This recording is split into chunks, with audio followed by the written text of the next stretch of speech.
Un cordial saludo para todos. Nuevamente nos encontramos en este módulo de revisoría fiscal.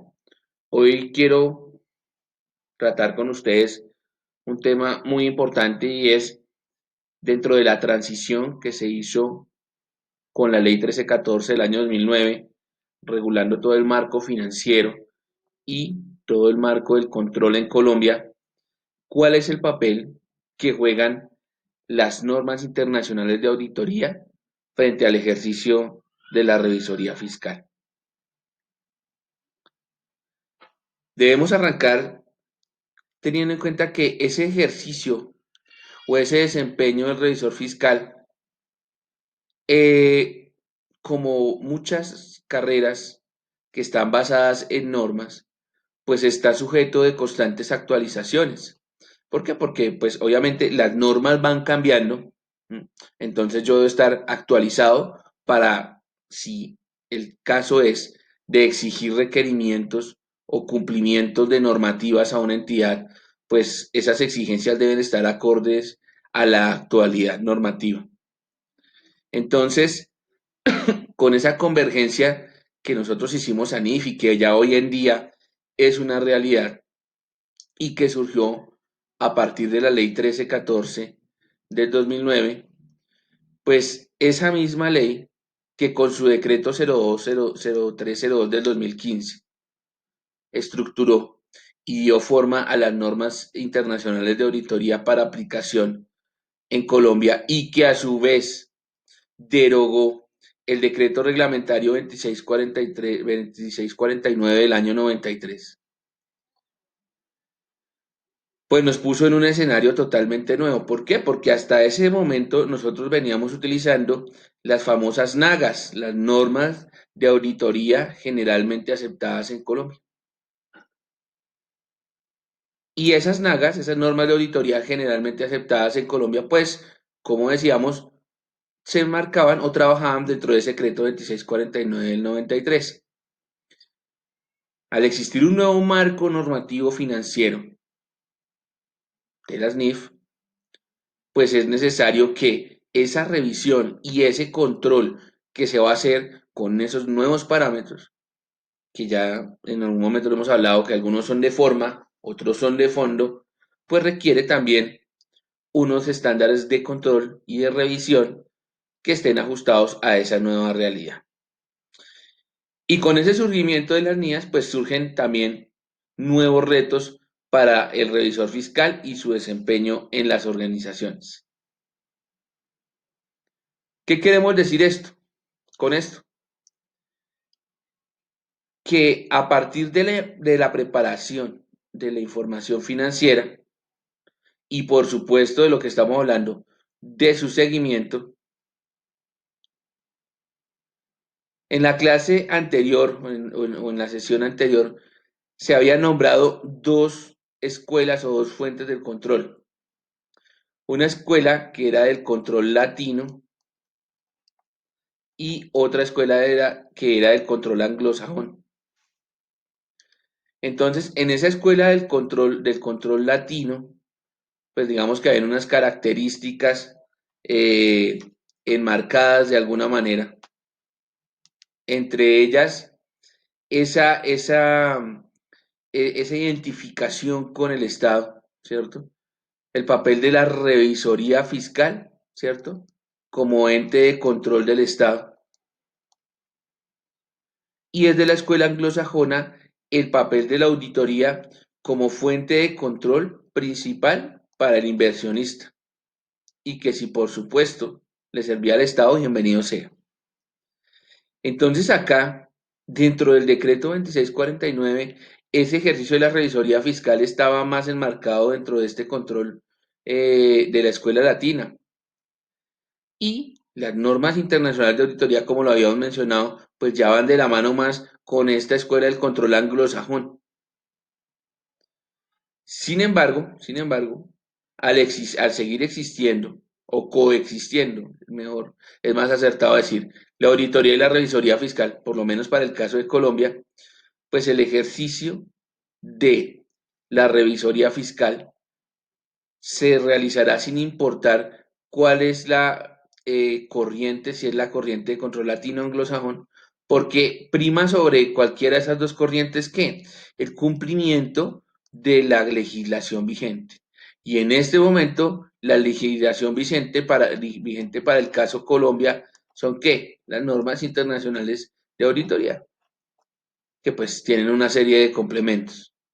O sea, es un grupo fuerte de varios tipos de trabajos desde la parte del control. Hoy vamos a arrancar con las mías. Entonces, más allá de mi afinidad con alguna de las escuelas del control, para nuestro caso, en el ejercicio de la revisoría fiscal, a pesar de que es más afín con la escuela latina, primará el cumplimiento de las normas. En este momento trabajamos con las normas internacionales de auditoría. Y el sentido de esas normas internacionales de auditoría se fundamentan en varios escenarios o en varios aspectos. Y necesariamente la revisoría fiscal deberá centrarse en ellos. El primero es la medición de la materialidad. Más adelante vamos a tratar un poco más a fondo el tema de la materialidad, pero sin ir tan allá, podemos hablar de la materialidad como ese margen de tolerancia frente al error, teniendo en cuenta que ese error, si es significativo o no, puede alterar las decisiones de los usuarios de los estados financieros. Eso básicamente es la materialidad. Entonces yo debo medir en todas las operaciones el tema de la materialidad. Y si llego a encontrar algún tipo de error, inmediatamente miro que el margen de tolerancia y determinar si ese error que se encontró puede afectar las decisiones o no de los usuarios de la información frente a los estados financieros. Un segundo aspecto, todos estos aspectos vamos a desarrollar durante el transcurso de la sesión, pero a manera de introducción, un segundo aspecto es el riesgo. Y esto hace parte de las dinámicas actuales en donde todo se mide dependiendo su riesgo. Políticas de gestión del riesgo, políticas de gestión del riesgo. Y más adelante vamos a mirar también los tipos de riesgos, aunque los riesgos, digamos, eh, siendo coherentes, pues ya los veníamos trabajando desde la parte de la auditoría y desde la parte de la revisoría fiscal, pero se hace mucho énfasis en cómo yo identifico esos riesgos, ¿cierto? Los identifico y cuál va a ser el tratamiento que yo le entregue a esos riesgos, teniendo en cuenta que el riesgo no puede desaparecer. El riesgo no se puede desaparecer, entonces debe existir un tratamiento que pueda controlar, mitigar o asumir. Y una vez usted identifica esos riesgos, pues debe generar ¿qué? Un procedimiento o tipos de prueba por aplicar. Procedimientos o tipos de prueba que requieren un análisis y un conocimiento de todo el entorno por parte del revisor fiscal, teniendo en cuenta que la auditoría se hace de manera, perdón, la revisoría fiscal se hace de manera global, pues esos procedimientos dependen mucho de ese alcance, de esa oportunidad que tenga el revisor fiscal frente al conocimiento de todo el entorno de la empresa o del ente económico. Y después de haber hecho ese proceso, pues debe existir también una documentación que sea el soporte, que se conviertan en los entregables de ese trabajo. Y este sería inicialmente un plano general de lo que el revisor fiscal debe enfrentar, adaptado a las normas internacionales de auditoría. ¿Qué significa las NIAs para muchos? Algunos piensan que es una importante estructura, tanto conceptual como práctica, que tiene un objetivo que es que generar confianza. ¿Para quiénes? Para los tomadores de decisiones. Pero como está enfocada en la escuela del control anglosajón, entonces esos tomadores de decisiones inicialmente serán que los que estén en el medio bursátil y en general en el financiero. Y obviamente, como complemento, buscan unos fundamentos éticos de defensa del interés público. Entonces, si se dan cuenta acá, el interés público es como complemento, más no como medio inicial.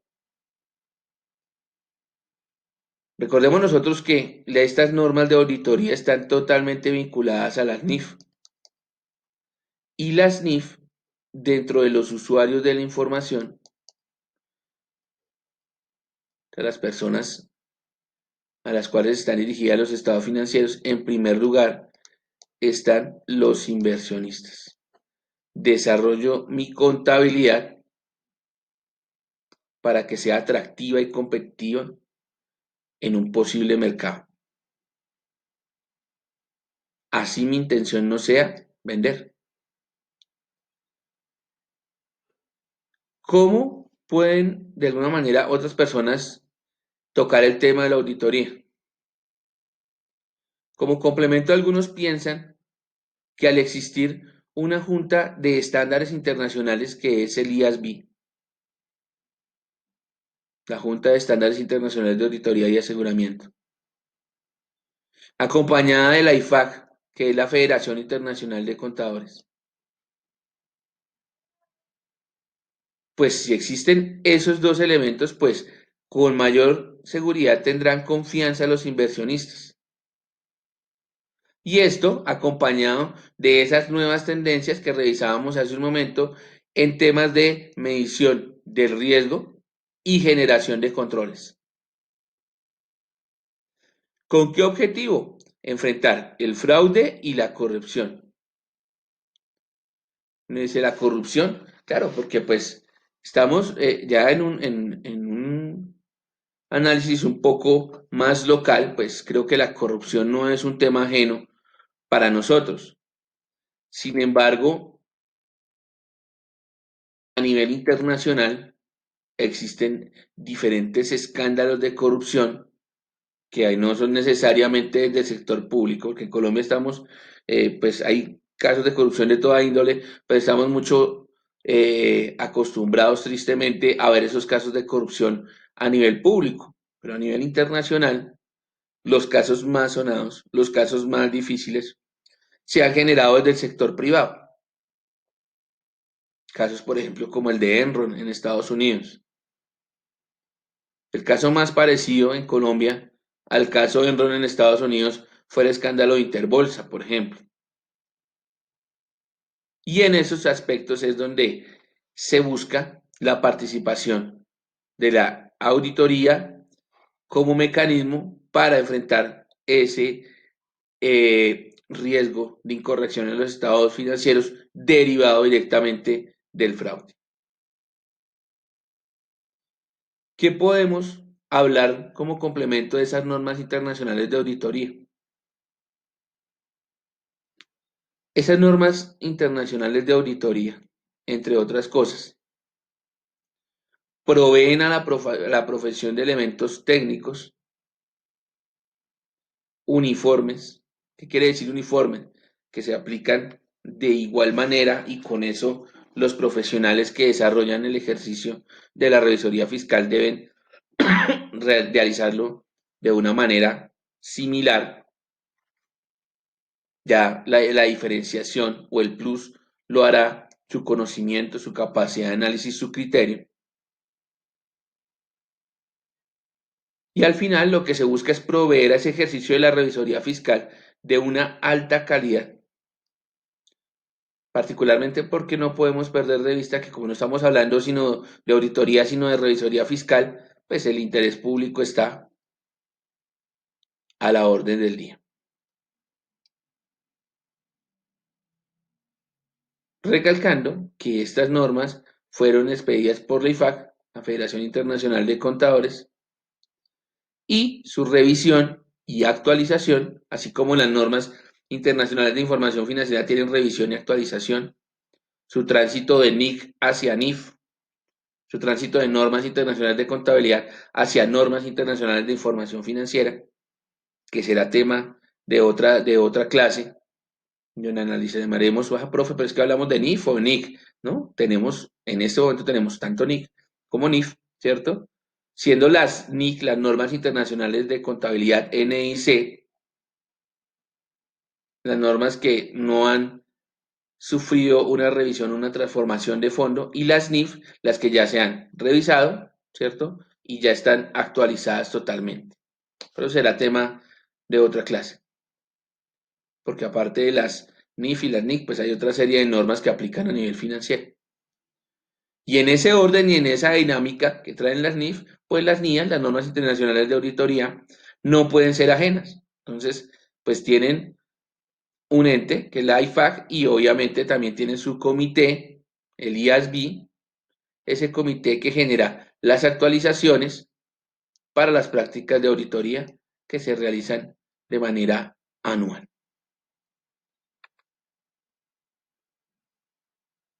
Para el caso concreto de Colombia, después de la ley 1314 del 2009, del decreto 03 del 02 del 2015, también se genera el decreto 2420 del mismo año, el decreto 2420 del 2015.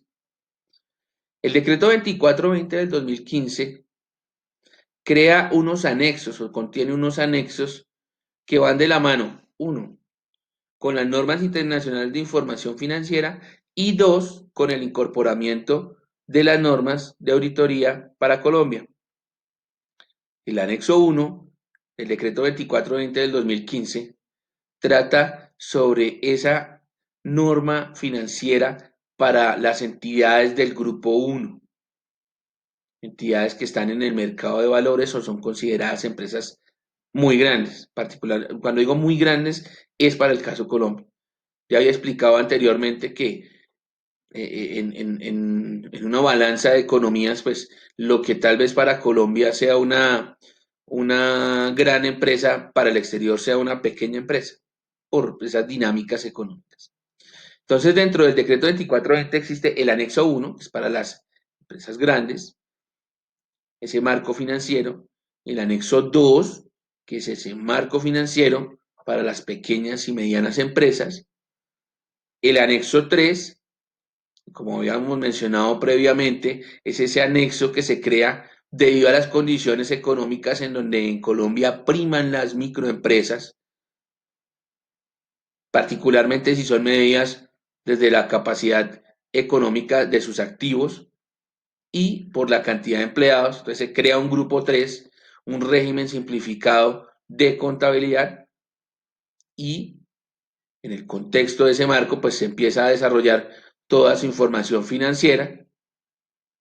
Ese decreto pues está, por ejemplo, ese anexo 3 estaba precedido del decreto 2706 del 2012. En fin, y se crea el anexo 4. El anexo 4 incorpora todo el marco de aseguramiento para las normas financieras. Y ese decreto 2420 en su anexo 4 relaciona la NIA 220. Esa NIA 220 reúne toda la reglamentación actual sobre las NIAs y sobre la regulación frente a la norma internacional de información financiera y de aseguramiento de la información. Y a su vez tiene una guía de calidad, que será el tema de la próxima clase, Norma, de cómo hacer el control de esa calidad de los estados financieros frente a los estándares internacionales. Entonces, hasta acá, reafirmando un poco lo que mencionábamos al inicio de esta sesión, y en ese ejercicio de la revisoría fiscal, miren que venimos de un componente decreto 2649, ¿cierto? con unas normas de auditoría generalmente aceptadas o NAGAs, en donde ese decreto 2649 tenía una concepción sobre los estados financieros. Y luego, en el año 2009, empieza esta transición o esa convergencia hacia las nuevas normas internacionales de información financiera que van de la mano y a su vez traían esas normas internacionales de auditoría. Y a manera de recorderis, con el decreto 0302 del 2015 ya se daba una pauta para esa aplicación que involucraba la revisoría fiscal. Y a hoy, ya en pleno año 2020, ese marco de la convergencia y de la transición ya se dio en su totalidad. Quiere decir que hoy debemos estar funcionando sin ningún problema, enfrentando los retos que normalmente se dan a diario, pero sin ningún problema, siempre y cuando estemos actualizados, como lo decía al inicio, porque nuestra profesión tiene esa característica o ese componente fuerte. Por eso es necesario, desde la academia, educarnos para estar en armonía con la lectura, en concordancia con la permanente actualización. No solamente de las NIF, no solamente de las NIAS, sino de cualquier otra norma que sea complementaria. Por ejemplo, la tributaria. La norma tributaria es una norma que es sujeta de permanente revisión y actualización. Entonces nosotros debemos estar en armonía con eso. Eventualmente las normas laborales, las normas civiles, las normas comerciales.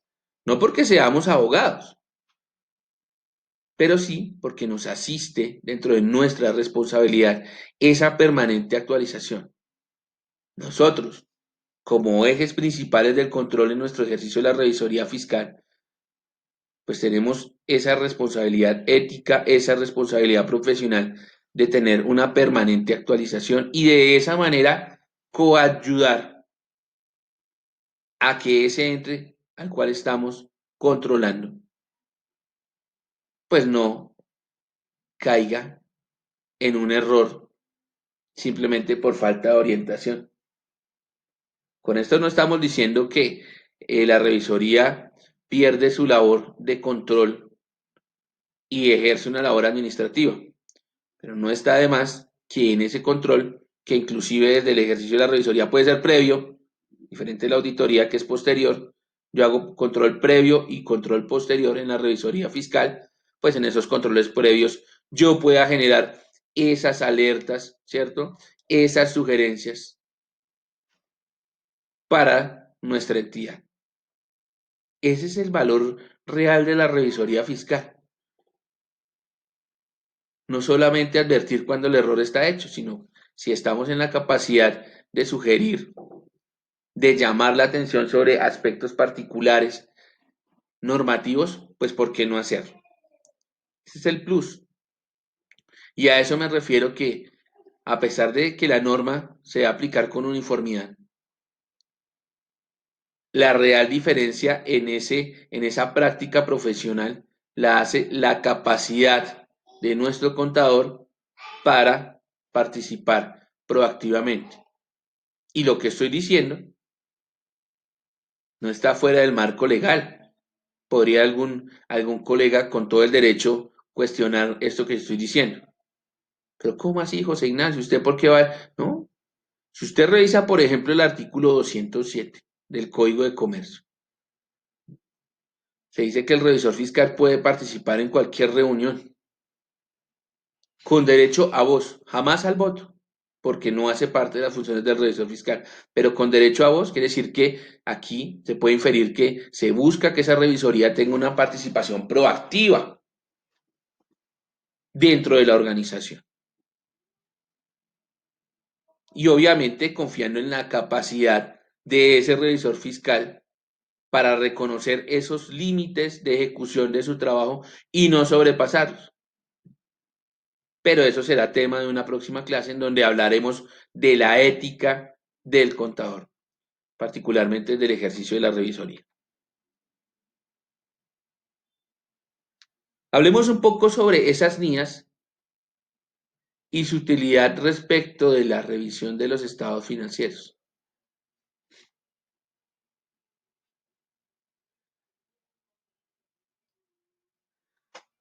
Dentro de esa propuesta de la IFAC, Federación Internacional de Contadores, las NIA entregan unas herramientas de alta calidad en esa preparación y elaboración del trabajo profesional. Miren que aquí ya empezamos a tener palabras claves que no podemos perder de vista. Esa preparación, ¿cierto? Es hacer una correcta planeación de ese trabajo. ¿Para qué? Para que yo pueda desarrollarlo de una manera óptima, perdón, de una manera eficaz, de una manera eficiente, en pocas palabras, de una manera efectiva, de una manera expedita, con un buen alcance, con unos resultados óptimos. Y cuando me refiero a esos resultados óptimos, ¿cierto? No necesariamente es que sí o sí se deban reconocer errores o que definitivamente no los haya. ¿No? Ese no es el objetivo de la auditoría. Recuerde que el objetivo de la auditoría es asegurar esa información, generar una confianza. Si el resultado es que no, pues listo, se dirá que no y se procederá a argumentar y a sustentar el por qué no. Pero el principal objetivo de la auditoría es generar esa confianza. Y estas NIAs, pues es el escenario técnico por excelencia, no hay otro. Recordando que esa opinión va de la mano con la evidencia probatoria. Y esa evidencia, al final,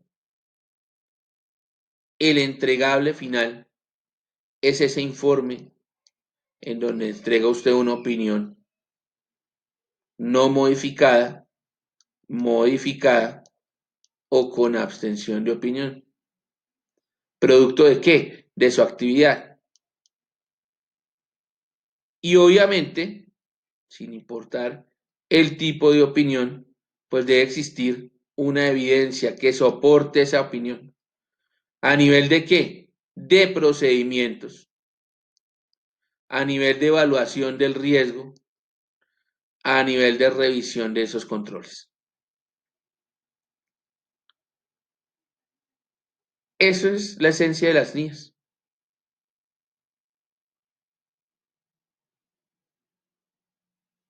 Hablando un poquito del riesgo,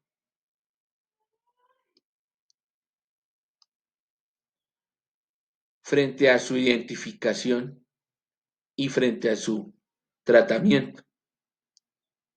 Es pertinente recordar que desde las NIAs encontramos riesgos a nivel de detección, riesgos a nivel de auditoría y riesgos de incorrección material. Hablemos de cada uno. Repito, riesgo de detección, riesgo de auditoría y riesgo de incorrección material. Hablemos del primero, el riesgo de detección. ¿Qué es el riesgo de detección? El riesgo de detección es esa probabilidad de que en esa elaboración de ese procedimiento de auditoría que usted va a desarrollar, no se puedan ni descubrir o no se localicen errores importantes en la información. Y eso a su vez puede denotar que las técnicas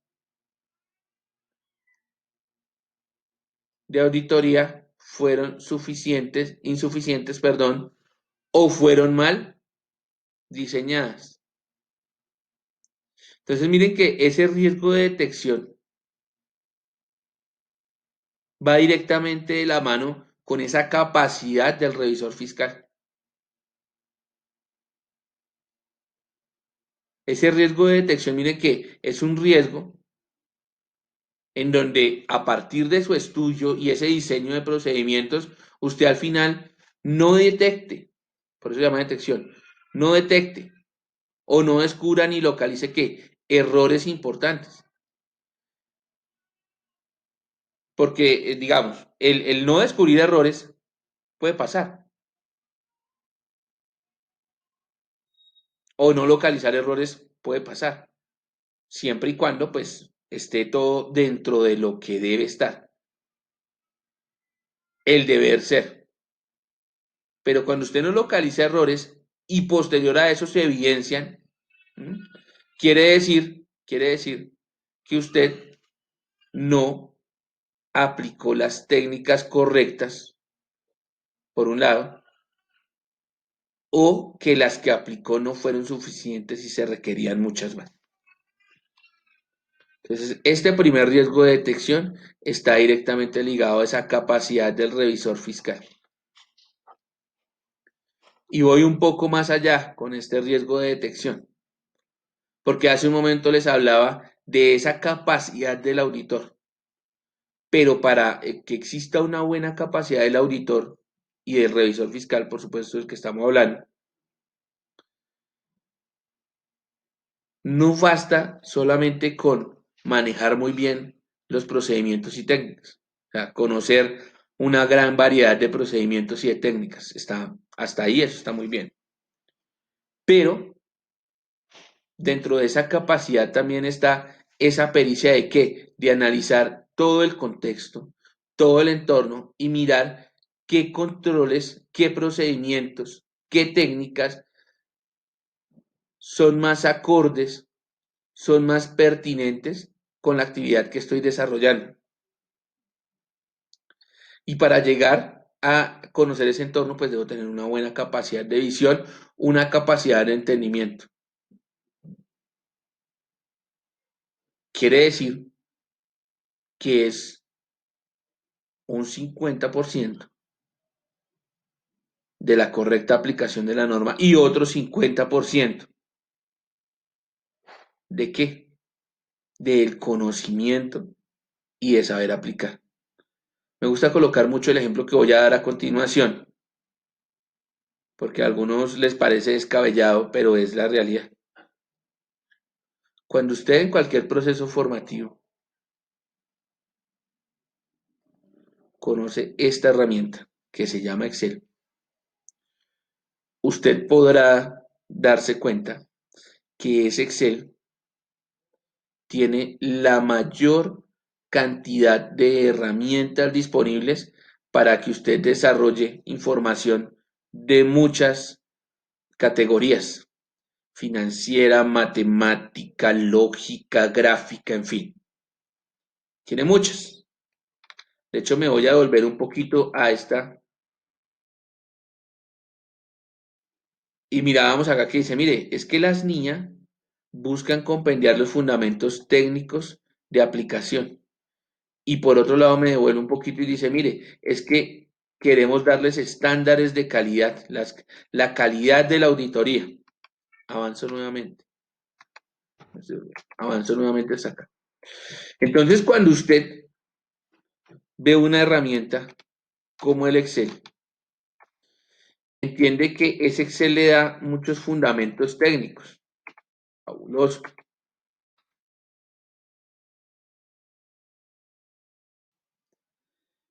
Y esos fundamentos técnicos evidentemente le pueden ayudar en la calidad de su trabajo. Quiere decir que hasta ahí el Excel ha hecho por usted el 50% del trabajo. Calidad le ha dado técnica. Ahora, usted puede saber todas las funciones, todas las herramientas que le da el Excel. Fabuloso, está en un 50%. Ahora, que usted sepa cómo aplicarlas y cómo desarrollarlas es el otro 50%. La pregunta del millón sería, ¿usted está con esa capacidad de aplicar todas esas herramientas? Porque la herramienta sigue estando ahí. La norma internacional de auditoría sigue estando ahí.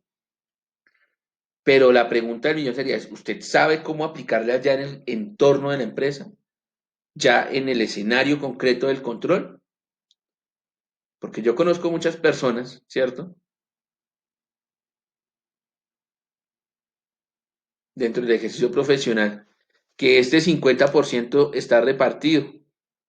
Y no necesariamente, porque uno podría pensar, no, hay personas que saben mucho, sí, efectivamente, si hablamos de ese escenario en un 50-50, donde el 50% está enfocado en la norma y 50% está enfocado en la práctica. Ese debería ser el trabajo ideal, pero conozco casos en donde puede ser, por ejemplo, 30-70 o 70-30. 30 donde de norma no esté muy bien fundamentado, pero su capacidad de análisis es buena, es un contador intuitivo, y casos en donde hay muy buena formación conceptual, pero tal vez no somos tan intuitivos para desarrollar esos procedimientos. Ni el uno ni el otro están bien, porque el contador tiene esa responsabilidad de equilibrar. Hay muchos que dicen, no, es que yo soy de la vieja escuela, entonces lo mío es más enfocado en lo intuitivo y ya yo lo miro cómo lo acomodo. No, no, eso no funciona así. O viceversa.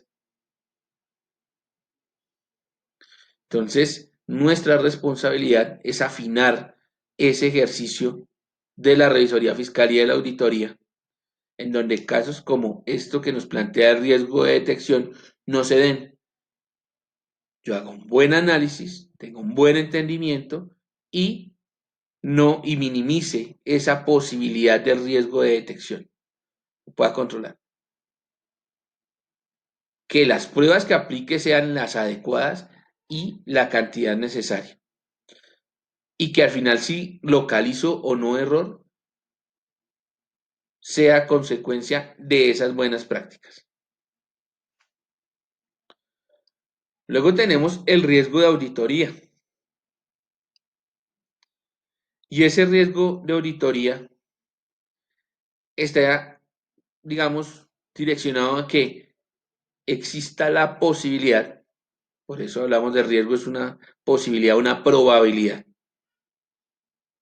que en la parte final, en el entregable final que es el informe, el dictamen, yo entrego una opinión inadecuada.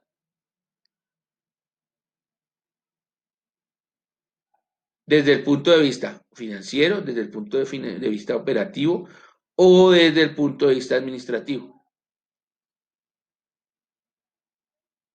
Y que recuerden, esa opinión lo que busca es generar confianza.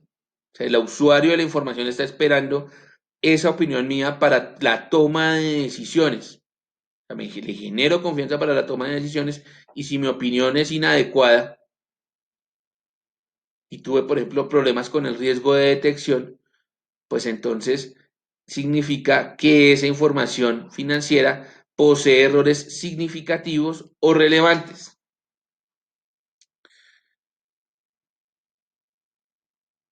Consecuencia que los usuarios de la información tomen decisiones no acertadas.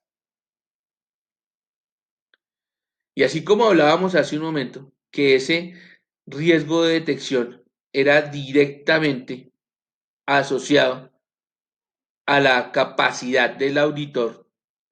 Este riesgo de auditoría pues también tiene ese componente de la capacidad del auditor y será la consecuencia del todo el trabajo que desarrolle.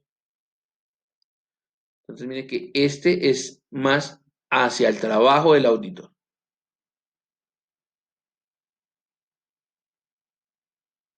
Esto de acá hacia las cualidades del auditor. Cuando arrancábamos nuestra presentación, decíamos que en Colombia había un marco de auditoría previo que eran las NAGAS, normas de auditoría generalmente aceptadas. Y las NAGAS tenían tres componentes que desarrollaban. Las NAGAS, una decía, mire, lo primero que hay que evaluar en un trabajo auditor son las normas personales. Las normas personales hacen referencia a esas capacidades del auditor. Dos, las normas de auditoría me dan las pautas para la ejecución del trabajo. ¿Cómo debe hacer el trabajo? el auditor. Y tres, el auditor debe tener en cuenta cómo va a hacer la presentación de sus informes. Entonces, la NAGA me contemplaba tres escenarios. Un escenario donde se miraban las capacidades personales del auditor, unas normas que me decían cómo se debía desarrollar ese trabajo y en tercer aspecto, cómo deberían ser esas normas para la presentación de informes. Luego venimos acá a las normas de auditoría y nos damos cuenta que existe el riesgo de detección y como lo acabo de explicar, pues el riesgo de detección va más hacia esas cualidades, hacia esa capacidad del auditor. Podría uno llevarlo un poco, aunque ya no están, hacia esas normas personales. Y luego viene el riesgo de auditoría. Ese riesgo de auditoría es cuando existe el informe, la opinión, que se presente de una manera inadecuada. Entonces, mire que aquí hay una norma que era para presentación de informes. Y obviamente ese riesgo de auditoría se da por todo el trabajo que desarrolló el auditor. Y por último, tenemos ese riesgo de incorrección material. Ya tratamos un poco en qué consistía la materialidad. Entonces, ese riesgo de incorrección material tiene una relación directa con la identificación y con la valoración de equivocaciones o inexactitudes que pueden darse. Y esas equivocaciones e inexactitudes se pueden producir desde dos escenarios, desde el fraude o desde el error. Desde el fraude, cuando existe la intención de manipular, de modificar esos estados financieros. O sea, tengo un error que busca corregir esos estados financieros, modificar esos estados financieros, con intención, con dolo. O puede simplemente ser a partir de la falta de capacidad que genere el cometimiento de un error. Y dentro de esos fraudes o errores, pues eso va de la mano con las afirmaciones. ¿Cuáles son las afirmaciones de los estados financieros? Los veíamos en nuestra sesión anterior.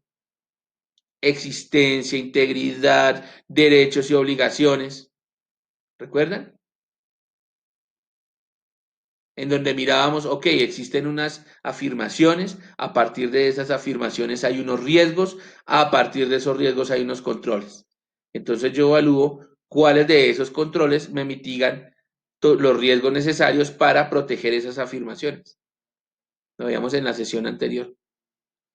Pero este riesgo de incorrección materiales, para eso es necesario conocer la organización y el entorno.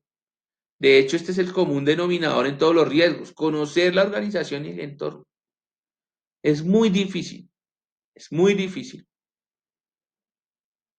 que usted controle algo que no conoce. Como se habrán podido dar cuenta, me gusta colocar ejemplos de la parte cotidiana para hacer un poquito, aterrizar un poquito de algunos conceptos. Es como pretender usted, ¿cierto?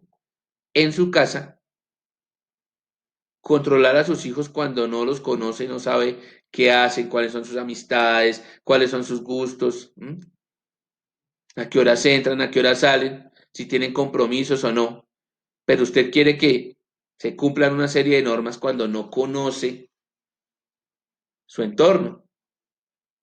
Y con la auditoría pasa exactamente lo mismo. Usted debe conocer el entorno, pero no solamente desde lo contable. Debemos quitarnos también un poquito ese tema, porque aquí nos hablaban hace un momento, mire, es que no basta solo, o sea, la información que yo reviso no es solamente como revisor fiscal, no es solamente la financiera, es también la operativa, es también la administrativa, porque la revisoría fiscal es más integral. Claro, yo siempre les he dicho, mire, el 99% de las decisiones a dónde va a parar, a los estados financieros, siempre. Pues por eso uno entrega una opinión de los estados financieros. 99% de las decisiones van a los estados financieros. Pero el transcurso, ¿cierto? No significa que el 99% esté en una sola decisión. Puede ser la suma de varias decisiones. 1%, 3%, 20%, en fin. Si es que la quisiéramos mirar desde la parte porcentual. Entonces, la suma de todo eso, de todas esas decisiones, pues el 99% va a estar en los estados financieros. Pero esas decisiones no se dan, a pesar de que se reflejen en la parte financiera, no son solamente a nivel financiero. Tenemos decisiones a nivel operativo, a nivel de la operación de la empresa, del hacer de la empresa. Y tenemos decisiones a nivel administrativo. Entonces, si no conocemos el entorno, pues yo, personalmente, no puedo evaluar esas afirmaciones. Y al no poder evaluar esas informaciones, pues existe un riesgo de incorrección material. ¿Qué quiere decir eso? Que los estados financieros al final hay que corregirlos. ¿Por qué? Porque no representan fielmente la situación económica de la empresa. Y luego usted entrará a decir si fue por fraude, si fue por error, a partir de una evidencia, y esa evidencia pues tendrá que entrarse a subsanar con las responsabilidades a nivel disciplinario, civil, penal, que las personas que estén involucradas en esa situación pues tengan. No lo olviden, riesgo de detección, riesgo de auditoría, riesgo de incorrección material.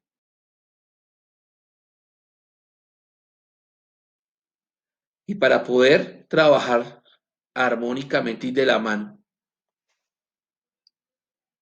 con esos riesgos, pues debo tener un buen conocimiento del control interno.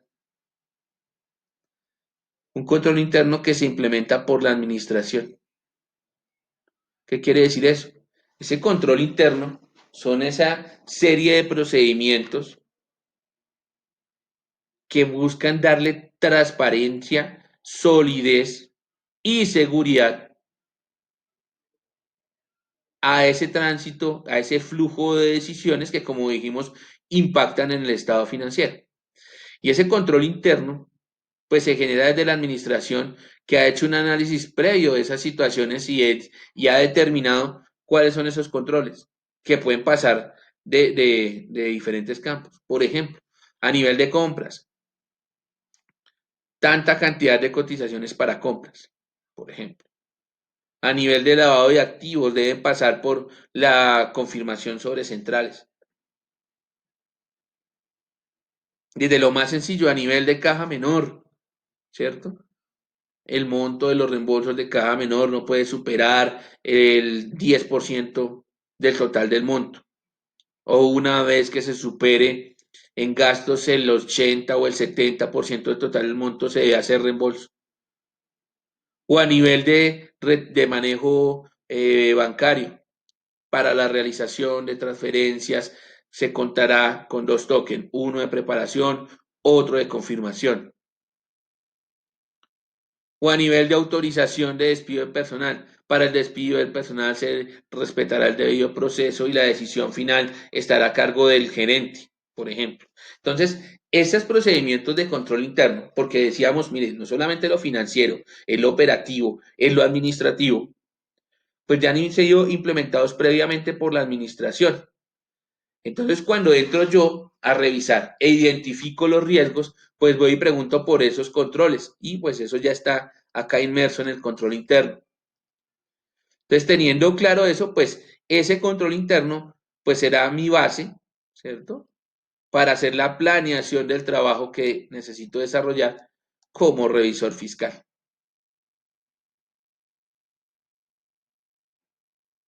Quiere decir que antes de hacer cualquier cosa, por eso insistíamos tanto en el conocimiento, pues vaya, mire la empresa, mire acá está, mire toda la empresa, verifique todo ese control interno, verifique ese control interno a partir de esa evaluación de riesgos que usted hizo y evalúe si esos controles que la administración puso, control uno, control 2, control 3, si usted los detalla en sus evidencias de trabajo, oiga, mire, resulta que el control uno, ¿cierto? Para la fuga de dinero, los dos token, bien, bien. Pero resulta que para la caja menor, el 10% no sirve. Propongo, me parecería que mejor vamos con X porcentaje. Ok, entonces no va.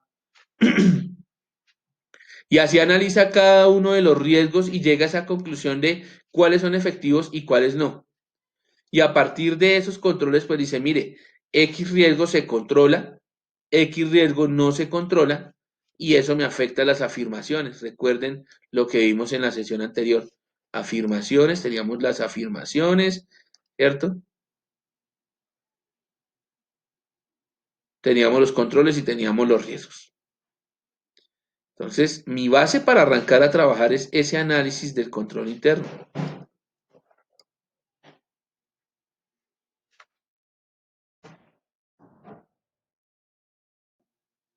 Dentro de los diferentes conceptos que tenemos a nivel de auditoría, hay uno muy importante y es la seguridad de carácter razonable sobre el control interno. Recordemos que a nivel contable y a nivel de control, ni la contabilidad ni los controles son exactos, son razonables. ¿Qué quiere decir eso? Que pueden o no tener un grado alto de efectividad, pero no una certeza absoluta del 100%. Es más, si lo miramos desde el control interno o sin mirarlo, si queremos. Es tan sencillo como que están sujetos a algo, a una condición inherente a nosotros. Están sujetos al error. Si usted no lo quiere mirar de ese punto de vista, vaso medio lleno, vaso medio vacío, listo. No está sujeto al error, pero siempre será susceptible de mejorar. Vaso medio lleno, si lo quieren mirar desde ese punto de vista. Entonces, entendido en términos de control interno, puede estar muy bien diseñado en ese análisis que usted hace, puede estar muy bien ejecutado. Sin embargo, puede parecerlo, pero usted no puede dar un aval o no puede estar totalmente seguro, por eso hablamos de razonable y no exacto, de que esa seguridad cumpla o haga cumplir con el objetivo de una organización. Así como seguridad razonable es un concepto muy importante, hay otro concepto que es el escepticismo, ese lo vamos a ver más adelante, el escepticismo. Y el escepticismo me dice, ojo, mire, nada es perfecto, siempre puede haber algo por mejorar. Ojo con eso, nunca podemos tener certeza absoluta de algo. Tener una opinión altamente cercana, pero no exacta, razonable. Profundicemos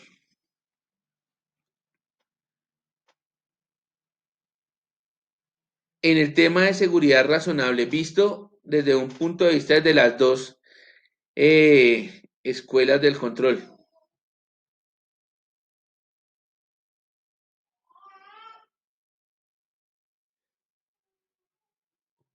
La seguridad razonable es un alto grado de seguridad, pero que sea un alto grado de seguridad no significa que sea absoluto, por eso es razonable. Cuando se obtiene evidencia de auditoría suficiente y adecuada para reducir el riesgo de auditoría, y esto va de la mano con lo que les he dicho, el riesgo nunca se podrá eliminar. Usted lo puede reducir a través del control, la mitigación, en fin, a través de las políticas del riesgo. Pero esa evidencia está sujeta ¿a qué? A esas limitaciones inherentes a la auditoría, que hacen que la mayor parte de la evidencia de la auditoría sea productiva o no. ¿Cuáles son esas limitaciones inherentes a la auditoría? Pues es ese alcance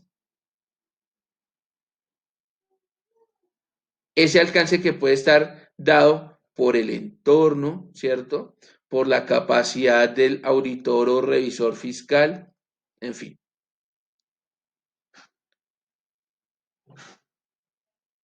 y a partir de las posibles incorporaciones materiales, pues lo ideal es que se genere una opinión adecuada. ¿Qué quiere decir? Que hay una probabilidad de que exista una opinión inadecuada, lo mirábamos hace un momento, a través de esos errores que sí son materiales. Y como estamos hablando de razonable, pues lo que buscamos es que la opinión sea más convincente que concluyente. ¿Qué quiere decir más convincente que concluyente? Que sea a nivel de la confianza y no una conclusión certera, porque no hay auditoría o revisoría fiscal que dé una conclusión certera. Por eso, cuando usted va a seleccionar un auditor o un revisor fiscal, pues debe tener claras cuáles son sus capacidades. Por ejemplo,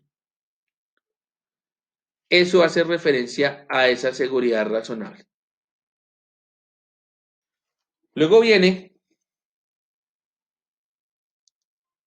algo muy importante dentro de las normas internacionales de auditoría. Ya hablamos de la seguridad razonable y vamos a retomar otro concepto que es la materialidad o la importancia relativa. Yo lo definía como ese margen de tolerancia, es una definición mía. Miremoslo desde la parte técnica.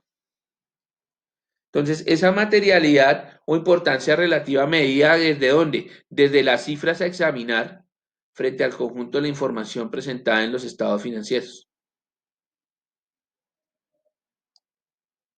Esa materialidad, que también se llama importancia relativa, ¿desde dónde mido esa importancia?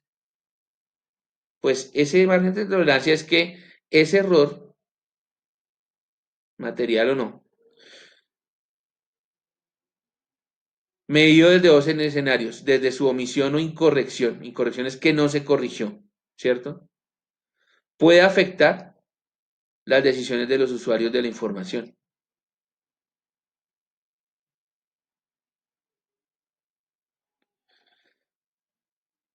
Un error se considera material si individualmente o de forma agregada puede preverse razonablemente que influya en las decisiones económicas que los usuarios de los estados financieros toman.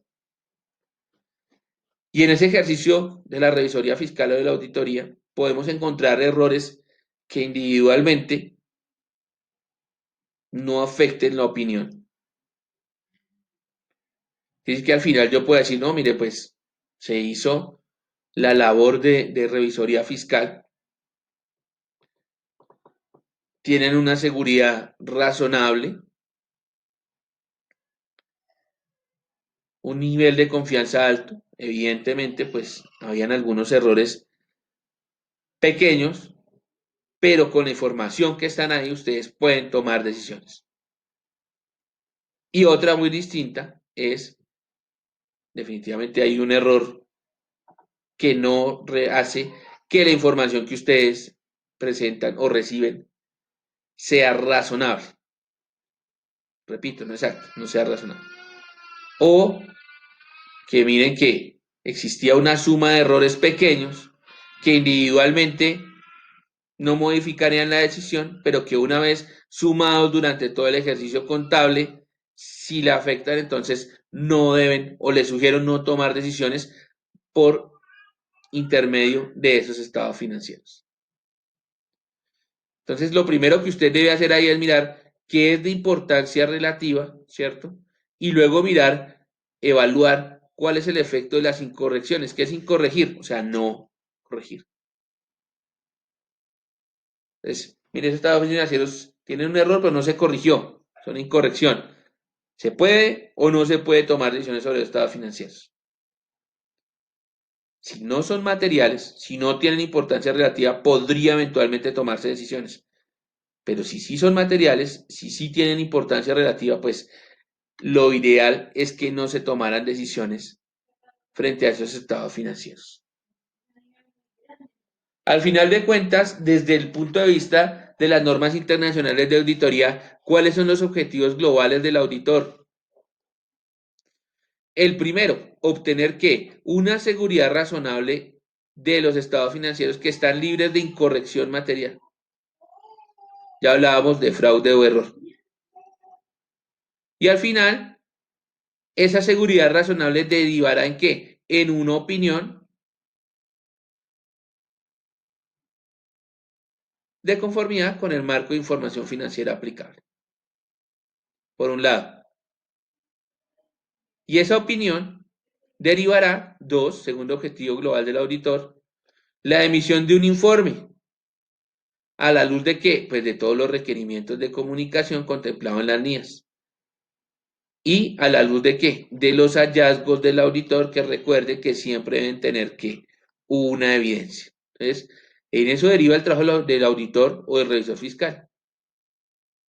Obtener seguridad razonable de los estados financieros y una vez tiene esa seguridad, emitir una opinión. Igual si no la tiene, debe emitir igualmente una opinión. Al final de cuentas, esos son los objetivos del auditor. Cuando queremos mirar las normas de auditoría, las normas internacionales de auditoría, pues poquitas no son, pero al igual que las normas internacionales de información financiera, tienen una estructura lógica. Entonces, esas normas de auditoría abarcan diferentes aspectos. Un primer componente que tiene unos asuntos introductorios de la auditoría, otro componente que nos habla sobre esas responsabilidades del auditor, un componente muy importante que es cómo se planea esa labor del auditor. Luego hablan de ese control interno, cómo se revisa. ¿Se acuerdan lo que hablamos en un momento? Control interno. Ese control interno que diseñó la organización, bueno, ¿cómo lo voy a abordar? ¿Cómo lo voy a revisar? ¿Cómo voy a comprobar esos controles? Otra sección importantísima dentro de la auditoría que es, bueno, ¿y cómo dejo la evidencia? Hablamos hace un momento. Yo genero una opinión, perfecto, pero eso debe ir acompañado. Ahí pegadito debe estar ¿qué? La evidencia de auditoría para soportar esa opinión. Tiene un componente importante que es, bueno, y ya existen trabajos, pero bueno, ¿cómo uso el trabajo de otros profesionales para mis trabajos de control y revisión? Ese entregable final, que es el dictamen de auditoría, qué opiniones debe contener, cómo lo debo presentar. Una sección importante también, que son esos servicios relacionados con la auditoría. Y por último, las declaraciones internacionales del auditor. Esos son los grandes componentes de las normas internacionales de auditoría. Vamos a tocar en el desarrollo de las sesiones subsiguientes los más importantes, entendiendo que todos son importantes, pero cuáles son, digamos, los que más utilizamos a la hora de trabajar. Pero como hemos insistido, pues va de la mano con qué? Con nuestra capacidad de lectura. Hace un rato les mencionaba el anexo 4. El anexo 4 del decreto 2420 del 2015. El anexo 4 de aseguramiento de la información tiene como 1000 hojas, pues hay que leerlas. En el 2015, el IASB, que pertenece a la IFAC, profe, todavía no las cojo, traducción, el IASB, el Comité de las Normas Internacionales de Auditoría, que pertenece a la IFAC, la Federación Internacional de Contadores, ¿sí? Presentó la NIA 700. Profe, ¿qué es la NIA 700? Esa NIA 700 es la opinión del auditor, cómo se produce ese informe de auditoría externa con respecto a los estados financieros. Y obviamente esas revisiones lo que busca es hacer mejoras significativas en ese proceso del informe. ¿Como cuáles? La primera, la comunicación entre interesados. ¿Quiénes son los interesados? El auditor y los inversionistas. Recuerden, no pierdan de vista, los usuarios de la información son muchos, pero bajo NIF y bajo las normas internacionales de auditoría, el primer grupo de interés se considera que son los inversionistas. Profe, pero es que mi empresa no cotiza en bolsa, no importa, pero esa es la manera de abordar. Y la administración o grupo de gobierno corporativo. Mire que esta era anteriormente la que primaba, el grupo de gobierno corporativo con los asociados, ¿cierto? Con los accionistas, hoy en día es más desde el lado del inversionista. Pero esa comunicación debe fluir. Dos, en el cuidado o mayor interés por parte del grupo gobierno, del gobierno corporativo, ¿en qué? En las revelaciones a los estados financieros.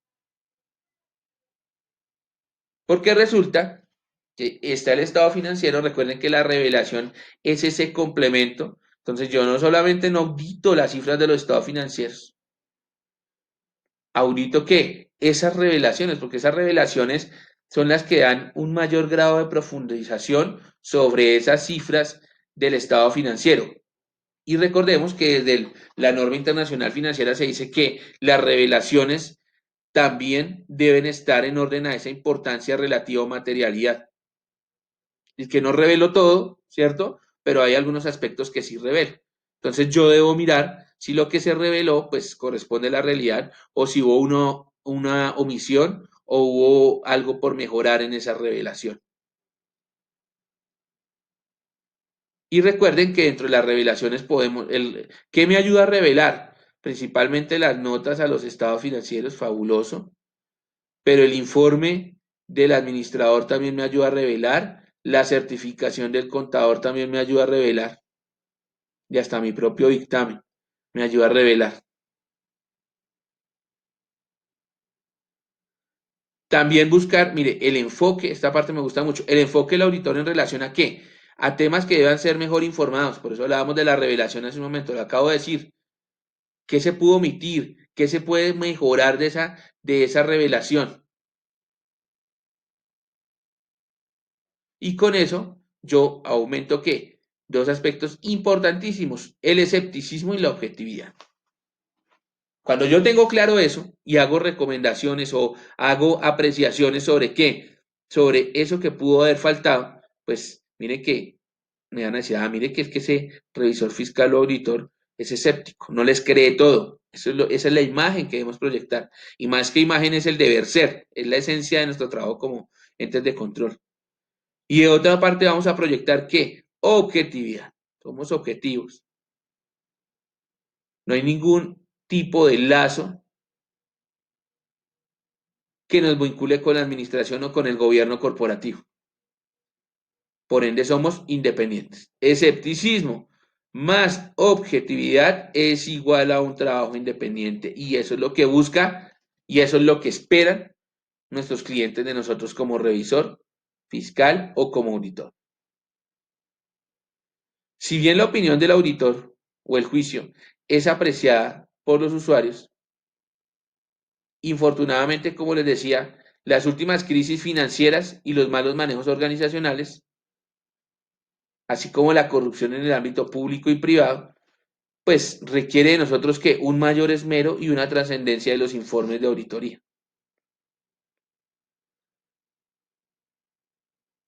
Acá en Colombia les decía hace un rato, está el tema Interbolsa, en Estados Unidos está el tema Enron, en fin. En Colombia, pues la corrupción pública ya es un tema de por sí difícil, pero nuestro papel como auditores, pues va de la mano con eso. Otro gran escándalo, por ejemplo, el escándalo de Reficar.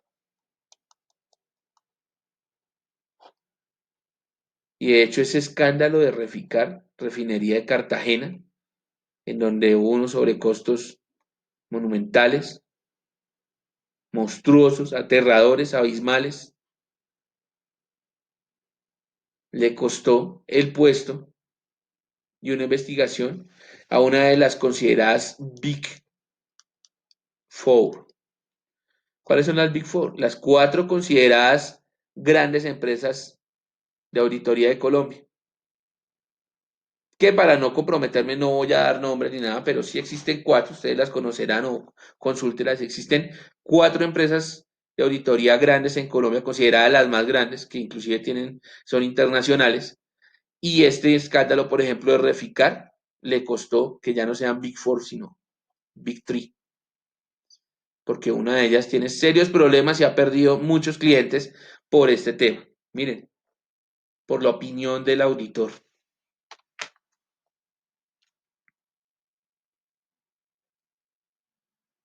Para cerrar, dos punticos.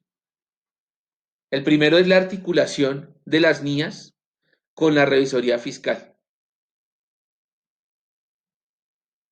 Identificar situaciones como la determinación del riesgo, la evolución de procesos críticos. ¿Cómo yo determino? Porque siempre hemos hablado, hemos insistido acá mucho de la importancia relativa a materialidad. Bueno, pero ¿cómo yo determino esas bases? ¿Sí? Porque hablando de importancia relativa a materialidad no es que haya un estándar, hay que determinar las bases y eso va de la mano con el criterio del auditor. La ponderación y el aseguramiento de las aserciones, ¿recuerdan? O las aseveraciones, dependiendo el campo de la empresa. Existencia, obligación, derechos y obligaciones, oportunidad de FIR, en fin. ¿Y cómo se articularía todo esto para que se utilice en una metodología que sea probada y desarrollada? Ese es el objeto de la revisoría fiscal. ¿Basado en qué? En NIAS. ¿Qué fases hay para desarrollar esa aplicación en esa articulación de las NIAS con el trabajo del revisor fiscal? La primera, realizar actividades preliminares de conocimiento. Hemos insistido mucho en eso. La fase 2, ejecutar ¿qué? La planeación de esa auditoría. Esa planeación medida desde qué. ¿Cómo va a ser esa metodología para desarrollar? Y luego viene la fase 3 y la fase 4 que es ejecutar y desarrollar ese plan de auditoría. Y una vez tenga todo esto, acá, medido desde términos de qué, que lo hemos insistido, medido desde términos de evidencia, poder qué, emitir un dictamen e informar a esos usuarios de la información. Ese dictamen en donde ya es reconocido si hay errores de incorrección material, ¿cierto? Medidos de riesgo de incorrección material y la opinión que puede ser modificada o no modificada o con abstención de opinión. Y un aspecto importante que tal vez no lo hemos desarrollado mucho, pero que más adelante lo vamos a ver, y es, resulta que es que después de emitir ese dictamen pueden suceder situaciones. Y si existen y si son de conocimiento del revisor fiscal, pues hay que medirlas, evaluar eventos posteriores y ahí habrá la necesidad si hago un alcance de ese informe o modifico la opinión, en fin. Lo vamos a ver cuando lleguemos al dictamen del revisor fiscal. Esa era nuestra sesión de hoy, evaluar ese impacto de las NIAs en el ejercicio de la revisoría fiscal y esto siempre nos permite continuar y reforzar muchos aspectos y muchos conceptos. ¿Cuál es la actividad propuesta para hoy? A partir de la sesión anterior, en donde hablábamos del aseguramiento de la información, y la de hoy, el impacto de las NIAs en el ejercicio de la revisoría fiscal, elabore un ensayo. ¿Cuál es la idea? Que desde una posición crítica suya nos cuente y nos describa cuál es el papel que juegan las NIAs, ¿cierto? Las NIAs en el ejercicio de la revisoría fiscal. Tenga en cuenta que este material, el de hoy y el de la anterior sesión, las condiciones de entrega están en la plataforma.